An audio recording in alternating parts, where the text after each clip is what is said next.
Update sa Pilipinang inaresto sa Japan. Ating alamin kasama si Department of Foreign Affairs Undersecretary Eduardo De Vega.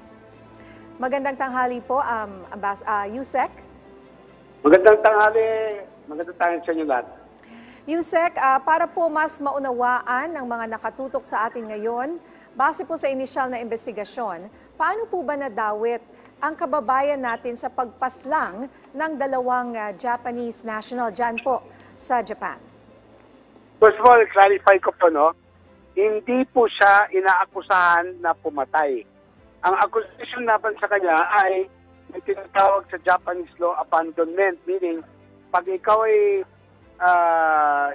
may nakitang patay o bangkay o patay na tao tapos iniwanan mo lang na hindi mo nireport sa police, pwede kang kasuhan ng abandonment kasi maaring kasabwat ka sa pagkapatay. Pero hindi ibig sabihin na murder case. Ayon po sa Japanese CCTV, nakita raw yung Pilipina doon sa lugar kung saan namatay yung couple, yung mag-asawa, at parang dinidispose yung mga madugong damit ng mga couple. So, ganun po. Kaya, siya'y under investigation ngayon. Pero, huwag natin sabihin na siya'y inaakusang nakapatay. Wala pa tayo dun sa situation nun. Okay, sa ngayon po, Yusek, ano pong assistance ang natatanggap ng kababayan nating Pinay mula sa ating pamahalaan? Opo. Ngayong hapon mismo, mabibisita siya. Finally, pumayag yung Japanese, yung tinatawag na consular access, meaning mabibisita siya sa place of detention ng ating konsulado at handa kaming magbayad ng legal assistance kasi wala pa ngayong hindi pa pinailan ng kaso, wala pa sa korte. Pag sa korte at kailangan ng defense lawyer, gastos po yan ng ating pamahalaan kung kailangan. At titignan pa ano pa yung mga kailangan ng tulong po. Alright, Yusek, ang gusto ko lang pong malaman para malinaw, ito pong Pilipina na ito ay isang permanent resident ng Japan. Di po ba? Mukhang, opo. Okay, Yusek, hindi po siya OFW. Opo, go ahead. Hindi po siya OFW, so hindi siya nagtatrabaho para sa couple na ito. Ano po ang ginagawa niya doon sa bahay? Ano po ang relationship niya doon po sa dalawang Japanese na namatay or napatay? Ang pinagsasabi ay kilala niya yung mga yon dahil po magulang daw siya ng kanyang boyfriend. Yan ang kumakalat. However, hintayin natin yung final labas ng investigation. By the way po pala, meron din lumabas na balita, chine-check pa ng embassy, balita sa Japan na may hinuling pangalawang Pilipino. Pangalawang Pilipino na nakita rin sa CCTV. Pero hindi naman magkasama dito sa kay Hazel. So tinitignan nila ano talaga yung mga anggulo. Para sa kabutihan nila, hindi muna ako magsa-speculate kung partners sila or sabay or maaari kasing inosente yung ating kababayan. At yung isang Pilipino na lalaki ang responsable. Titignan po natin. Sir, sa inyo pong opinyon, tingin niyo po ba posibleng mapawalang sala ang kababayan natin? Anything is possible. Ang sanang inaasahan namin ganito, kung magkaroon ng kaso, hindi na paakatin yung charges. Kasi po, kung ang charges lang ay abandonment, hindi mataas ang penalty noon. Mga 3 taon lang of imprisonment yun.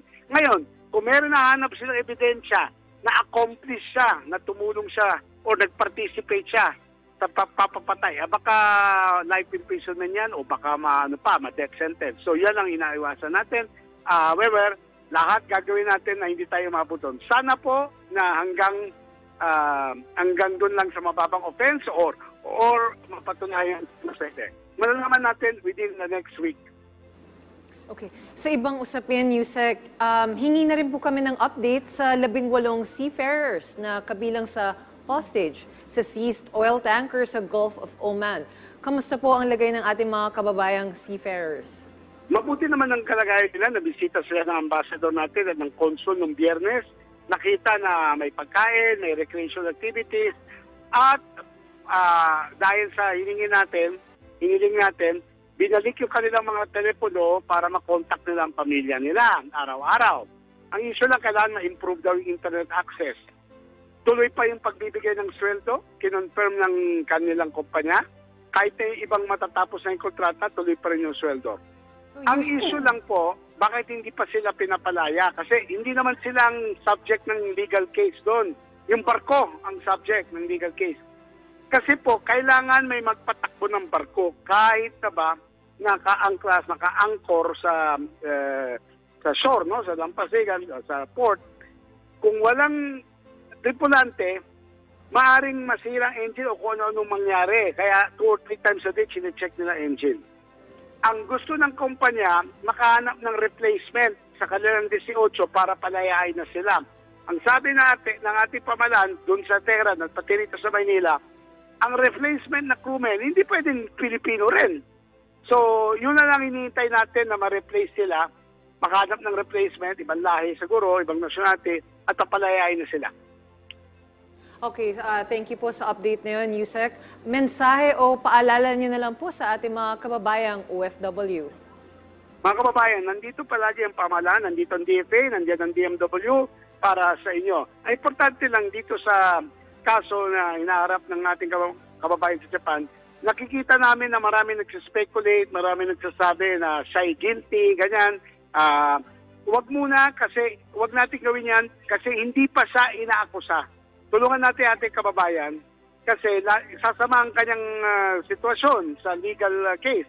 Kung pati sa Pilipinas, meron na tayong conclusion na she is guilty. So, ganun pa man, nandiyan kami, tutulungan natin siya. At lahat ng mga kababayan na kailangan ng tulong. Salamat po. Maraming salamat po sa inyong oras, Department of Foreign Affairs Undersecretary Eduardo De Vega.